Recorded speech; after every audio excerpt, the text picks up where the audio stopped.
Kama ni mara yako ya kwanza unatembelea chaneli yetu ya Top 5 Media, tunakuomba ubonyeze neno subscribe, kisha kwa chini itatokea alama ya kengele. Tunakuomba ubonyeze kengele hiyo ili uwe wa kwanza kupokea taarifa katika chaneli yetu.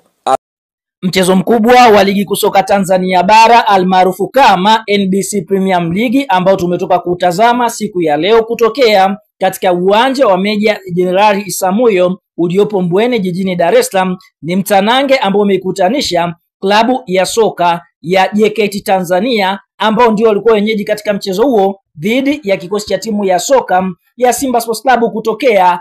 pale jijini Dar es Salaam maeneo ya Msimbazi. Fahamu mchezo huu ulikuwa ni wa kuvutia sana katika kipindi cha kwanza na kipindi cha pili kwa sababu timu hizi zimeweza kuoneshana ubabe, ambapo tunashuhudia timu ya soka ya JKT Tanzania walidisachi goli la Simba katika kipindi cha kwanza lakini hawakufanikiwa kupata bao, na Simba nao pia walidisachi lango la timu ya soka ya JKT Tanzania lakini hakufanikiwa kupata bao. Lakini katika kipindi cha pili tunaona kupitia makocha wote wawili wa JKT na klabu ya soka ya Simba waliamua kutumia uzoefu wao, ambapo tunashuhudia katika dakika ya 60 klabu ya soka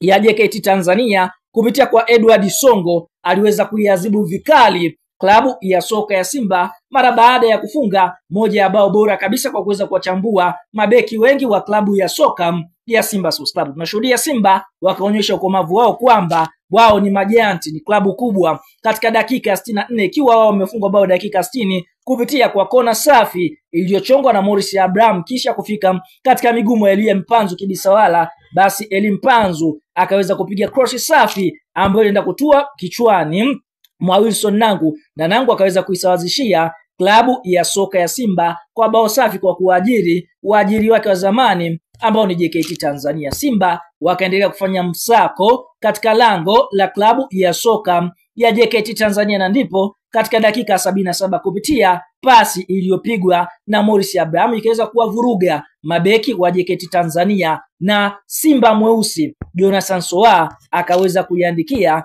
klabu ya soka ya Simba bao la pili. Na tunashuhudia Simba wameweza kucheza moja ya mchezo safi kutokana na mabadilisho ambayo kocha aliweza kuyafanya, masabu ambazo aliweza kuzifanya katika kipindi cha pili. Tunashuhudia mara baada ya mchezo kumalizika, tunaona kwa sasa Simba wapo kileleni mwa msimamo wa ligi kuu ya NBC wakiwa wamecheza michezo mitatu, wameshinda michezo yote mitatu, wakifunga bao 8 na kuruhusu bao moja, wakiwa na alama 9 kileleni mwa msimamo wa ligi kuu ya NBC. Lakini watani zao wa jadi ambao ni Young Africans na timu ya Wananchi wao wapo nafasi ya 4 wakiwa wamecheza mechi tatu, wameshinda michezo miwili, wakitoa sare mchezo mmoja, wakiwa wamefunga mabao 5 pasipo kuruhusu bao lolote, wakiwa na alama 7 katika nafasi ya 4 ya msimamo wa ligi kuu ya NBC. Kwa hivyo mnyama Simba siku ya leo ameweza kutakata katika uwanja mgumu wa Meja Isamuhyo uliopo pale Mbweni jijini Dar es Salaam. Bwana, kama mdau wa Simba umefurahishwa na ushindi huu, like video yetu afu tuambie kwenye comment, je, ni mchezaji gani ambaye ameweza kukuvutia siku ya leo?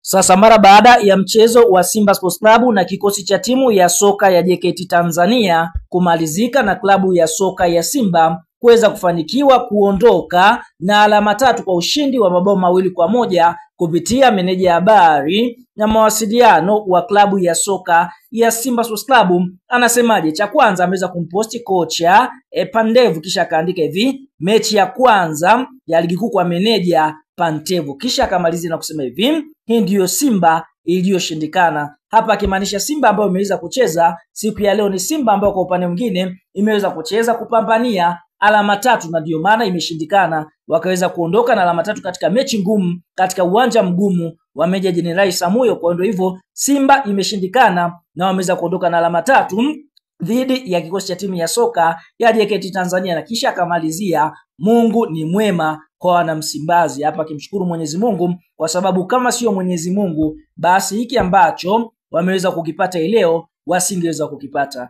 Nini maoni, mtazamo kwa kiwango ambacho kimeweza kuonyeshwa kwa Simba hii ambayo ipo chini ya kocha Dimitar Pantev? Tuambie neno la comment kwa upande wako, je, itaweza kutoa ubingwa? Toa maoni katika comment na sisi tutakuja kuyasoma.